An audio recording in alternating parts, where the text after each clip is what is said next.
Hello everyone, welcome back to my channel guys. जैसा कि HTET का एग्ज़ाम आपका नज़दीक है तो काफ़ी बच्चे मुझे कह रहे थे कि मैम पवनी वायुदाब वाला चैप्टर करवा दो, क्योंकि एचटेट में हमेशा टीजीटी और पीजीटी दोनों ही लेवल्स की बात करें तो एक क्वेश्चंस हमेशा ही पवन और एयर प्रेशर यानी वायुदाब से आपका होता है। तो इसी को ही देखते हुए मैंने ये टॉपिक आपके लिए लेके आई हूँ। तो शॉर्ट टाइम में फटाफट हम इस टॉपिक को कैसे कवर करेंगे और बिल्कुल डीपली। तो चलिए शुरू करते हैं आज की वीडियो।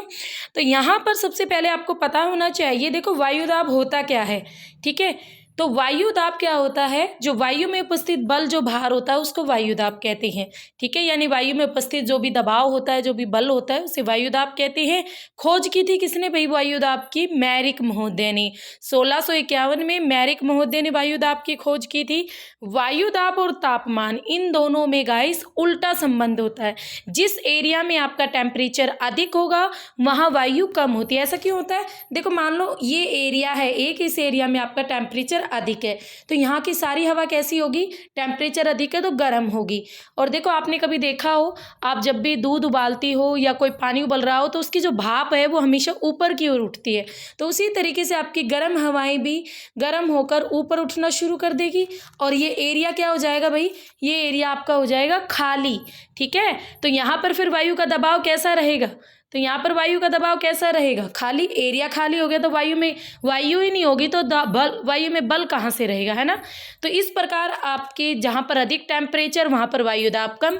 अब सुन लो दूसरी तरफ, मान लो ये एरिया है, यहाँ पर आपका माइनस में टेम्परेचर है, यानी ठंडी ठंडी हवाएं चल रही है, जैसे आजकल आपका मौसम बना हुआ है ना। तो जब वो आप फ्रीज़र में बर्फ़ जमाते हो पानी की तो पानी से क्या बनता है? बर्फ़ बनती है ना। उसी तरीके से अगर हवा भी ठंडी होती है तो उसमें भार अधिक होता है और वो हवा हमेशा धरातल के साथ चिपक कर चलती है, ठीक है। यानी धरातल के साथ लगी रहती है, उस एरिया को खाली नहीं करती। तो समझ में आया? देखो टेम्परेचर कम, वायु में भार ज़्यादा हो गया, क्यों? क्योंकि वो हवा उस एरिया को खाली नहीं करती, ठीक है। इस तरीके से उल्टा संबंध होता है वायुदाब और तापमान में। अब एक क्वेश्चन तो आपका इन तीनों लाइनों से आ जाता है कई बार तो, कि वायु दाब को मापने वाले यंत्र का नाम बताइए। या तो फिर आपको ऑप्शन में बैरोग्राफ लिखा मिलेगा या बैरोमीटर लिखा मिलेगा या वायु दाब मापी लिखा हुआ मिलेगा। ओके, बैरोमीटर की खोज किसने की? बैरोग्राफ या बैरोमीटर की खोज की थी भाई गैलीलियो जो थे, गैलीलियो फेमस पर्सनैलिटी सभी जानते हो, और इनके स्टूडेंट थे टोरसेली। तो गैलीलियो के स्टूडेंट टोरसेली ने बैरोमीटर की खोज की थी। अब यहाँ पर समुद्र तल पर अगर वायुमंडलीय दाब की बात करें, जो वायुमंडलीय दाब होता है समुद्र पर तल पर कितना होता है, तो ध्यान से देखना। एक तो पहली बात कि वायु दाब को हमेशा मिली बार में व्यक्त किया जाता है, मिली बार। ये यूनिट भी पूछी जाती है, ये यूनिट है कि वायु दाब को किस यूनिट में मापा जाता है। जैसे हम तोलने के लिए किलो यूनिट यूज़ करते हैं, उसी तरीके से वायु दाब को, एयर प्रेशर को मिली बार में व्यक्त किया जाता है। हमारे सी लेवल पर कितना मिली बार है? अगर सेंटीमीटर में एग्जामिनर पूछेगा तो आंसर होगा 76 सेंटीमीटर। अगर आपसे पूछे मिली बार में तो 1013.25 मिली बार, और अगर इंच में पूछेगा तो 29.92 इंच, ठीक है। वैसे एग्जामिनर सबसे ज़्यादा पूछता है मिली बार में, तो 1013.25 मिली बार, 25 मिली बार, 1013.25 मिली बार। आपको इसको याद करके ले जाना, ये सबसे ज़्यादा पूछता है, ठीक है। तो ये क्वेश्चन बहुत ही ज़्यादा बार रिपीट हो चुका है एचटेट के, अगर आप पिछले साल के कुछ ईयर्स के क्वेश्चन उठाओगे ना क्वेश्चन पेपर तब। अब जो जलवायु वैज्ञानिक हैं, यानी जो जलवायु का अध्ययन करते हैं ज्योग्राफर, वो वायु दाब को मिली बार में और हेक्टोपास्कल में भी मापते हैं। अब देखो आपको के पास एक यूनिट तो थी मिली बार, अब ऑप्शन में वो दे मिली बार ना दे के हेक्टोपास्कल दे, तो इसीलिए मैंने ये ऐड किया है। अगर ऑप्शन में मिली बार नहीं है बच्चे तो आप किसको टिक करोगे? हेक्टोपास्कल को। तो वायु दाब को किस में मापा जाता है? हेक्टोपास्कल में। वायु दाब मापने के लिए पारद बैरोमीटर और निद्रव बैरोमीटर का भी यूज होता है, ठीक है। पारद बैरोमीटर और निद्रव बैरोमीटर का भी यूज किया जाता है। अब एक इंपॉर्टेंट फैक्ट, देखो ये वीडियो आपके टीजीटी वालों के लिए तो इम्पोर्टेंट है ही, और पीजीटी दोनों ही लेवल्स के लिए मोस्ट इम्पोर्टेंट रहेगी। टीजीटी में भी इस टॉपिक से क्वेश्चन हमेशा आता है एक, और पीजीटी में तो आता ही आता है। समदाब रेखाएं, भाई सबको पता है इंग्लिश में इन्हें बोलते हैं आइसोबार्स, ठीक है, आइसोबार्स। तो समदाब रेखाएं मानचित्र पर समान वायुदाब वाले स्थानों को मिलाने वाली रेखा को आइसोबार्स लाइन कहते हैं। ठीक है, जो समदाब रेखाएं होती है हमेशा क्या दिखाती है? दाब प्रवणता को दिखाती है, प्रेशर को दिखाती है, दाब प्रवणता को दिखाती है कि कितना अंतर है इन दोनों में, एरिया में। मान लो एक समदाब रेखा यहाँ से खींची, एक यहाँ से खींची, तो ये दिखाएगी कि इन दोनों एरिया में कितना अंतर है। वायुदाब में परिवर्तन की दर और दिशा को, जो वायुदाब है, एयर प्रेशर है, उसमें जो चेंज होता है उसकी दर और उस चेंज की डायरेक्शंस को कहते हैं दाब प्रवणता। Got it? क्लियर हो गया है?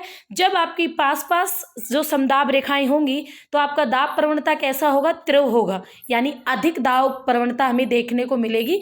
अगर देखो फॉर एग्जाम्पल मान लो भाई आपका यहाँ पर ऐसे समदाब रेखाएं खींची गई हैं, तो इसका मतलब इस एरिया में जो दाब प्रवणता है वो बहुत ज़्यादा है।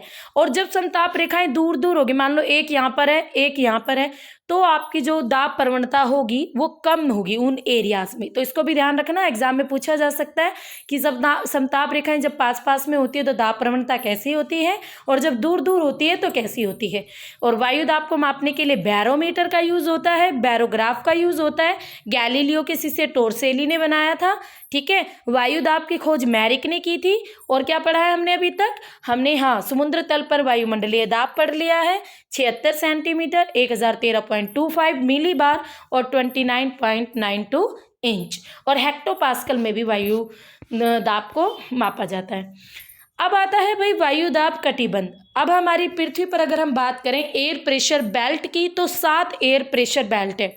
ठीक है, और ये 2 कारणों से बनी है। ये एग्जाम में क्वेश्चन आते हैं, इन दो कारणों से भी क्वेश्चन आता है। पूछ लेता है कि निम्न में से कौन कौन सी सूर्य के ताप की मात्रा से बनी है, यानी ताप जनित पेटी है, कौन सी गति जनित पेटी है। देखो भाई, पृथ्वी की घूर्णन गति के कारण, ठीक है, तो आपकी क्या होता है ना इसमें कि एक तो सूर्य के तापमान की मात्रा के कारण, जो तो मैंने आपको सीधा समझाया भाई, आपका टेम्परेचर अधिक तो वहाँ की हवा उड़ जाती है सारी, ऊपर की ओर एरिया हो जाता है खाली, तो कम वायुदाब। और दूसरा पृथ्वी की घूर्णन गति के कारण, जब हमारी पृथ्वी घूमती है तो हवाएं चलती हैं। ठीक है, जब हमारी पृथ्वी, जैसे आपके घर का फैन घूमता है तो आपके कमरे में हवा महसूस होती है, उसी तरीके से। ठीक है, और जब ये पृथ्वी घूमती है तो हवा विक्षेपित होकर मुड़ जाती है और कुछ एरियाज में ज़्यादा हवा इकट्ठी हो जाती है। तो इस तरीके से भी कुछ आपकी गति जनित पेटी है। तो टोटल हमारी 7 एयर प्रेशर बेल्ट है, जिसमें से सबसे पहली आती है भूमध्य रेखीय निम्न वायुदाब पेटी। ठीक है, तो इसके लिए पहले मैं आपको मैप दिखाना चाहूँगी, डायग्राम दिखाऊंगी। इस डायग्राम से आप चीज़ों को अच्छी तरीके से समझ जाओगे। ओके, तो देख लो एक बार।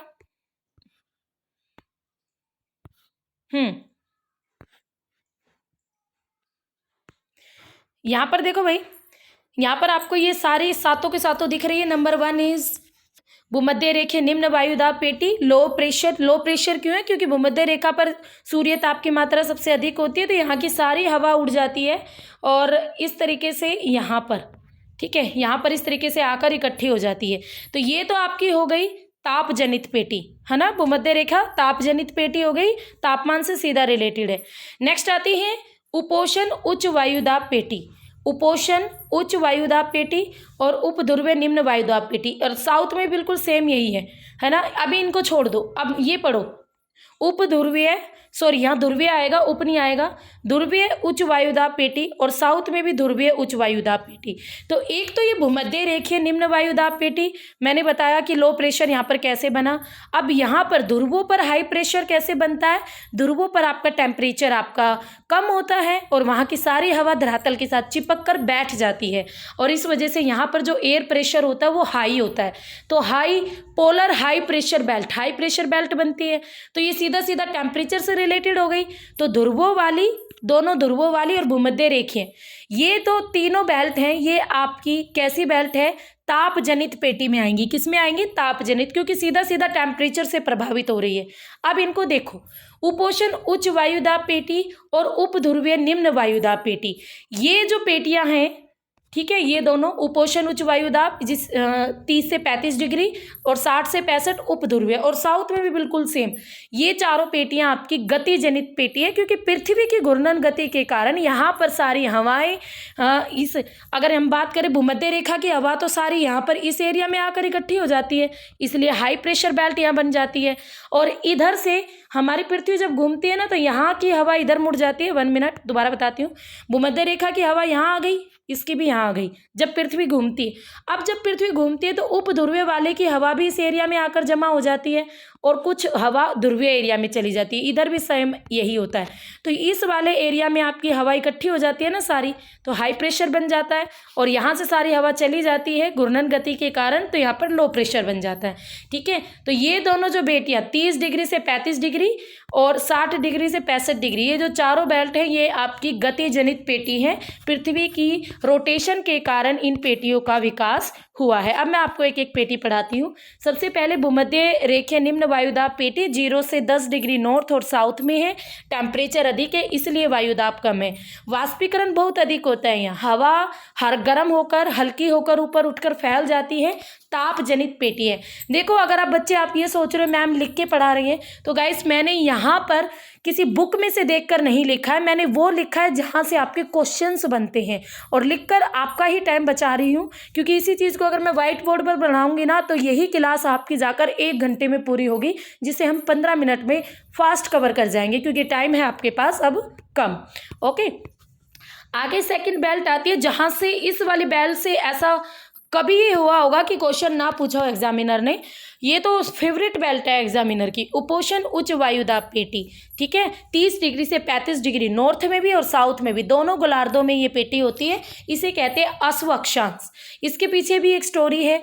पुराने टाइम पर जब यहाँ पर कुछ एरिया ऐसा होता, हवा बिल्कुल रुक कर समुद्रों में रुक जाती थी और काफ़ी दिनों तक हवा बिल्कुल नहीं चलती थी, और इसलिए जलयान आगे नहीं बढ़ते थे। जो व्यापारी थे वो घोड़ों का व्यापार करते थे, तो वो अपने जलयान को, अपने समुद्री जहाज को हल्का करने के लिए कुछ घोड़ों को उठाकर समुद्र में फेंक देते थे, जिससे थोड़ी बहुत मूवमेंट आगे चलनी शुरू होती थी। तो इसीलिए इन्हें अश्व अक्षांश के नाम से जाना जाता है। ओके।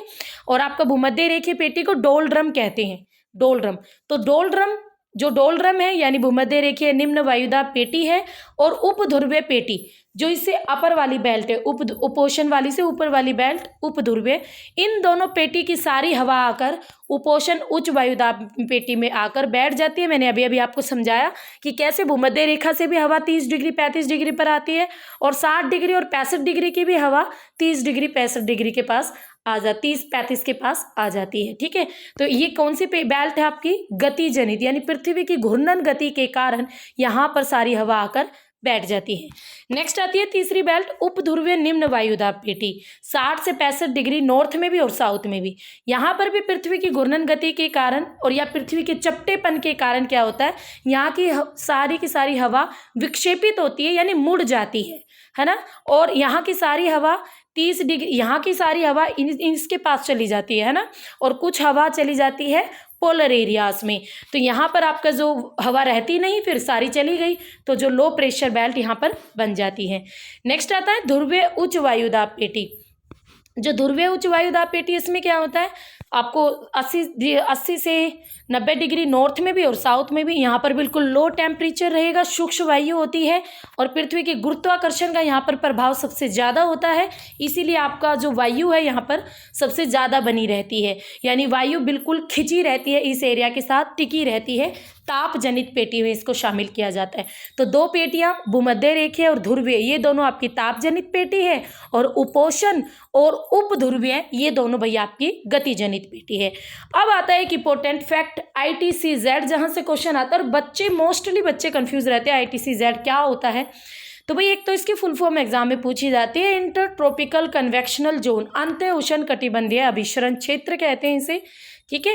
ये पेटी है ना भूमध्य रेखा पर होती है, इस माइंड को सेट कर लो, ये भूमध्य रेखा पर होती है। मान लो ये आपकी 0 डिग्री भूमध्य रेखा, और जब सूर्य आपका कर्क रेखा पर सीधा होता है, यानी 23.5 डिग्री पर सूर्य सीधा होता है, तो ये पेटी क्या करती है, ये गर्मी की ओर, जहाँ ज़्यादा तापमान होगा ना वहाँ ये बेल्ट खिसक जाती है। ये बेल्ट क्या है, ये हवाएं होती है, ठीक है, ये खिसक जाती है। तो जहाँ पर तो कर्क रेखा पर सूर्य होगा तो ये उत्तरी गोलार्ध में विकसित हो जाती है। और भाई उत्तरी गोलार्ध में ये 30 से 35 डिग्री तक, 30 डिग्री तक तो मैक्सिमम है ही है कि 30 डिग्री उत्तरी गोलार्ध में ये फिर पाई जाती है जब सूर्य कर्क रेखा पर होता है। और जब सूर्य मकर रेखा पर होता है तो ये पेटी दक्षिण की ओर खिसक जाएगी और फिर वही 30 डिग्री दक्षिण गोलार्ध तक जाके फैल जाती है, वहाँ पर खिसक जाती है। 30 डिग्री दक्षिण गोलार्ध अक्षांश इसका लास्ट है। तो एग्जाम में पिछली बार पीजीटी में ये क्वेश्चन था कि जो ITCZ है वो जब सूर्य कर्क रेखा पर होता है तो कितने डिग्री उत्तरी गोलार्ध तक खिसक जाती है। तो ऑप्शन में था 30 डिग्री उत्तरी गोलार्ध, तो वही राइट आंसर था। ठीक है, तो ITCZ की फुल फॉर्म आपको पता होनी चाहिए और ये किस रेखा पर होता है। और कर्क रेखा पर सूर्य होगा तो ये भाई उत्तरी गोलार्ध में खिसकेगी, मकर रेखा पर सूर्य होगा तो दक्षिणी गोलार्ध में खिसकेगी। तो ये था आपका टॉपिक। देखो अब हमने 15 मिनट में नियर अबाउट अपना टॉपिक कंप्लीट कर लिया है और इस टॉपिक से जितने क्वेश्चंस बनते थे सारे मैंने आपको डिटेल में पढ़ा दिए। तो आशा करती हूँ आपको टॉपिक आज का समझ में आ गया होगा। कोई इशू हो तो आप मुझे कमेंट कर सकते हो। वीडियो अच्छी लगे, ज़बरदस्ती नहीं है, शेयर कर दिया करो गाइस ताकि मैक्सिमम स्टूडेंट जुड़ सके। फिर मिलेंगे, तब तक के लिए हैव ए नाइस डे।